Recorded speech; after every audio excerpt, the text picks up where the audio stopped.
Hello, everybody. My name is Van Vicker. I'm an actor, filmmaker.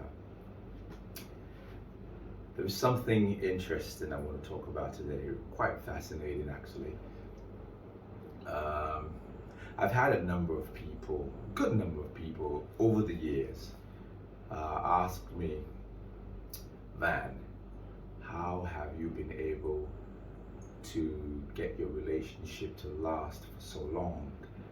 I've had my colleagues from back in the day, secondary school, asking me, Van, man, you've tried, you've been in this relationship forever. Youngsters saying, Uncle Van, I want to be like you when I grow up. I want to get married early and have a long lasting relationship. I've had freshly married couples or couples in their fifth year, and so on and so forth, asking me, Van, how have you been able to keep your relationship going for so long? That's what I want to talk about today. To give the narrative some validity, let me state clearly that October 16 will be my 18th wedding anniversary. And then May 6th will be my 28th anniversary as to when we first met. I met my wife back in secondary school in 1994 when we first met. I'm 45 this year, August, which means I have known my wife more than half my life on earth. I met her when I was 17, and today, this year I'm 45, so I've known her for 28 years. We dated for 10 years, friends for 10 years, and then we got married. So that's just to give the whole ethos some credibility. I'm not a love expert, but I think empiricism has a lot to do, or we can be able to share a lot from our experiences, not necessarily being an expert. So let's talk about it today. What keeps a relationship to last long? What are the components? What are those elements that you want to be critical about, so as to help you or enhance your relationship to grow from one point to another? From what the experts are saying, I picked a few. I'm not doubting what they're saying at all. Unequivocally, one of the things that tops the list would be communication. To communicate frequently, honestly. Yes, you want to communicate. It's important to say your likes and your dislikes. You would want to confidently speak on issues that bother you in a relationship. Yes, so communication.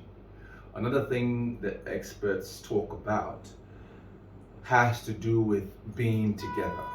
They say you want to choose your spouse in almost everything you do. That doesn't make you a selfish person. That does not say that you're not sociable. No, it just goes to prove or to make a point that your partner, your spouse, is your everything. It's somebody you trust and you can lay your life down for. Let me give a little illustration. Excuse me. There is this scenario. If you were to, and let me restrict this to the ladies, that's the context I want to put it in. So if a married woman or a lady who is in a committed relationship and she's driving a vehicle and suddenly the tire pops and she's stuck by the roadside. My question to that lady would be, who comes to mind first? Would it be her husband or her partner? Would it be her brother? Would it be an uncle? Would it be a particular girlfriend of hers? Or would it be a particular guy friend of hers? And this is critical because this is where we say choose your partner or let your partner be your friend. And don't get me wrong, there's several perspectives to this, but within the context I'm speaking, I'm just trying to say that if such scenario occurs and your partner doesn't come to mind first, I find it a little iffy. That's my opinion. To say, hey, baby, my car tire just burst and I'm not sure what to do, yada, yada, yada. So in this same scenario, if this lady had an issue on the highway and she's married, for instance, or in a committed relationship, for instance, and she doesn't call up, or the husband or that partner of hers doesn't come to mind first, but rather some other guy friend, I would get worried if it was my wife who had such a situation, and the first person that came to mind to help her out would be that guy friend. Anywho's, moving on. So yeah, I think picking your partner, it's also important. There's another thing. They say you want to get away, go somewhere with your partner. It helps to keep your relationship fresh. Go away with your partner, take a holiday if you can afford it. And you don't have to go far. It doesn't have to be expensive. You can book a hotel, stay there for the weekend, just to ensure that you guys, both of you, bond. Leave out the children. If you don't have kids yet, even better. Just move away from that everyday environment and go somewhere and do something new. Find time for sex.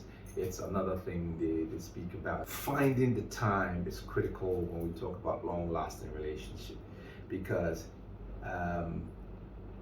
there is a likelihood, the propensity that your sex drive nosedives, it's quite high, because you've been with this particular person for so long and more or less you've done everything, and so you would need to revamp it and keep it alive all the time. And that is why the experts will say find the time. Find the time here means do new things, be innovative, keep it fresh so that your mind keeps loving and wanting your spouse. There's another thing to speak about, which is my main concern for today, and that has to do with sharing a bank account. Experts say to keep your relationship long lasting, you need to share a bank account.